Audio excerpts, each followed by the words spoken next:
polymer paper trains. So I'd start out and I'd have decked my room up for Christmas, so we have some lights, maybe a little bit of Christmas music or a plastic song. And then what I do is I put out monomers on all of the desks. Now, depending on the ability, I might just put out an ethene molecule or a propene monomer. And I'd ask the question, looking at this and looking at these, what do you think the lessons are and what do you think they are?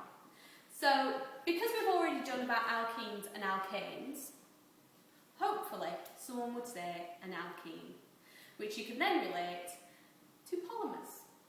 So we'd start and you would make all the different ethene monomers go together. You'd make all the different propene monomers go together.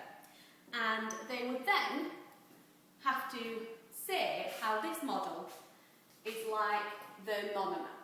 So if you can see, each carbon, represented by the black, is connected via a double bond. And then the hydrogens are stuck on as well. So hopefully one of them would say there's a double bond, 2 carbons and 4 hydrogens. At this stage you'd then ask them, how do you think you get that into a polymer? So you would at this point have said mono means one, mer means part, so one part, and hopefully they say you join them together. How are you going to join them together? You might think about looping, but how are they going to loop? And eventually, hopefully, one of them would say you'd have to break one of the bonds. So what they then do is they make a big polymer in groups. So they've all got to join together and take their one part and make many parts.